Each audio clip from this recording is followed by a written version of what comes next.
Environment and sustainable development chapter cover करते हैं। सबसे पहले समझते हैं इन्वायरमेंट क्या होता है। तो environment is defined as all this condition, वो सारी कंडीशंस और उसके इफ़ेक्ट्स जो ह्यूमन लाइफ को इन्फ्लुएंस करते हैं। इन्वायरमेंट के दो कंपोनेंट्स होते हैं, एक होते हैं बायोटिक कंपोनेंट्स, एक होते हैं abiotic components. Significance of environment की देखें तो it offers resource for production. तो ये प्रोडक्शन करने के लिए रिसोर्स हमें इन्वायरमेंट से ही मिलते हैं। लाइफ सस्टेन जिंदगी जीने के लिए इन्वायरमेंट पर निर्भर रहना पड़ता है। एसिमिलेट्स वेस्ट, और जो भी इन्वायरमेंट जो भी वेस्ट वगैरह होता है उसे इन्वायरमेंट ही कॉम्बैट करता है। It enhance quality of life, और हमारी क्वालिटी ऑफ लाइफ भी ये इंक्रीज करता है। कैरिंग कैपेसिटी ऑफ इन्वायरमेंट समझते हैं। It refers to the state of balance between the rate at which natural resources exploited and the rate at which these are regenerated. तो देखो, जो natural resource हैं जिस रेट से एक्सप्लॉइट, यानी कि जिस रेट से उनको उनको हम यूज़ कर रहे हैं, उनको हम डिक्रीज़ कर रहे हैं, डिक्लाइन कर रहे हैं, वो वाला रेट और एक ये रेट जिस रेट से वो जो रिसोर्सेज है दोबारा बन जा रहे हैं, तो इनमें बैलेंस होना चाहिए। अगर इनमें बैलेंस है तो कैरिंग कैपेसिटी ऑफ इन्वायरमेंट अच्छी है। ठीक है जी। Absorptive capacity of environment. It refers to ability of the environment to absorb waste occurring due to production and consumption activities in the economy. Absorptive capacity of environment का मतलब होता है कि जो प्रोडक्शन और कंजप्शन एक्टिविटी, ह्यूमंस की activity करने से जो भी वेस्ट प्रोड्यूस होता है ना, वो वेस्ट को किस तरीके से जो इन्वायरमेंट है एसिमुलेट्स कर सके, यानी कि इन्वायरमेंट की वो एबिलिटी उस वेस्ट को हटाने की, उस वेस्ट को एब्जॉर्ब करने की जो इन्वायरमेंट की जो कैपेसिटी है उसको एब्जॉर्प्टिव कैपेसिटी कहती है।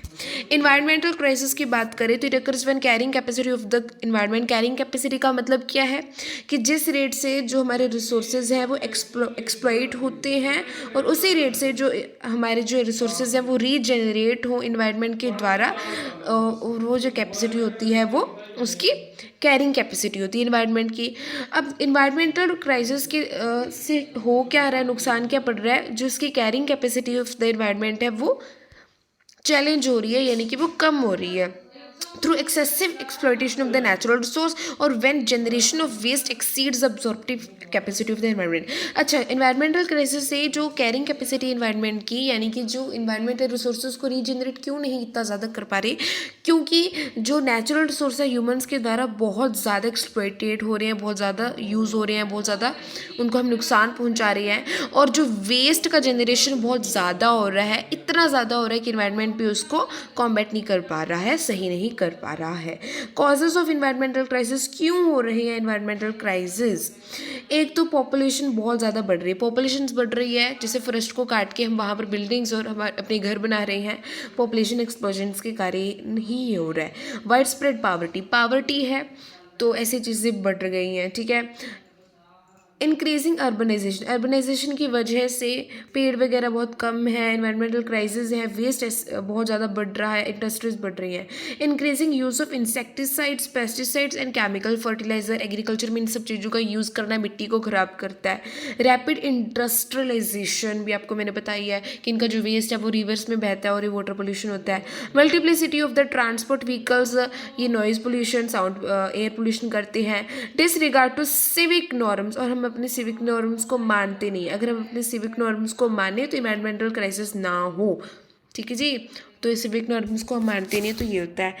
सिविक नॉर्म्स का डिसरिगार्ड ये भी है कि हम इन्वायरमेंट की रिस्पेक्ट नहीं करते हैं। ग्लोबल वार्मिंग क्या होता है। It refers to gradual but consistent increase in the global temperature. अचानक से और कंसिस्टेंटली जब ग्लोबल टेम्परेचर इंक्रीज होता है, ठीक है, गर्मी बढ़ती है, टेम्परेचर बहुत ज़्यादा इंक्रीज होता है, उसको कहते हैं ग्लोबल वार्मिंग। ठीक है जी। इंडियाज़ इन्वायरमेंट की बात करें तो typical situation of a dichotomy of environmental degradation हो रहा है इंडिया में। A situation of poverty and prosperity contribute to environmental degradation, की बहुत ज़्यादा पावर्टी है या फिर बहुत कम प्रॉस्पेरिटी है, इसकी वजह से जो इन्वायरमेंटल डिग्रेडेशन होता है। Principal concerns of environmental degradation in India, तो किस किस तरीके से इन्वायरमेंटल डिग्रेड हो रहा है। एक तो डिग्रेडेशन ऑफ लैंड हो रही है, किसकी वजह से, इंसेक्टिसाइड पेस्टिसाइड से। एयर पोल्यूशन हो रहा है वही व्हीकल्स से, है ना। Water pollution and management of fresh water industries से होता है। लॉस ऑफ बायो मैनेजमेंट भी, फ्रेश वाटर को भी हम ढंग से मैनेज नहीं कर पा रहे ना, इसलिए। लॉस ऑफ बायोडाइवर्सिटी, वही है, पॉपुलेशन बढ़ रही है तो फॉरेस्ट काट रहे हैं, बायोडाइवर्सिटी को हम बायोडाइवर्सिटी लॉस हो रही है। सॉलिड वेस्ट मैनेजमेंट भी बहुत कम है, लो सॉलिड वेस्ट मैनेजमेंट भी नहीं है हमारी कंट्री में। सस्टेनेबल डेवलपमेंट्स देख लीजिए। सस्टेनेबल डेवलपमेंट है रिसोर्सेज को इन तरीक़ों से यूज़ करना कि वो फ्यूचर में भी काम आए। It is a process of growth which fulfills the needs of present generation, कि प्रेजेंट जनरेशन की नीड्स को भी वो फुलफिल करती है without challenging the ability of the future generation to fulfill their needs. मतलब फ्यूचर जनरेशन को compromise करे बिना हमारी जो प्रेजेंट नीड्स है वो फुलफिल हो रही हो। स्ट्रेटजीज फॉर सस्टेनेबल डेवलपमेंट, और ऐसी डेवलपमेंट करने के लिए क्या स्ट्रेटजीज है। Reliance on non conventional source of energy, non conventional source of energy पे हमें रिलायंस रहना चाहिए। Non conventional source of energy का मतलब क्या होता है, ऐसे सोर्स ऑफ एनर्जी जो कभी ख़त्म नहीं होते हैं, ठीक है, जैसे कि सन हो गया, सोलर एनर्जी, विंड एनर्जी, ये ख़त्म नहीं होती तो इनको हम यूज़ कर सकते हैं।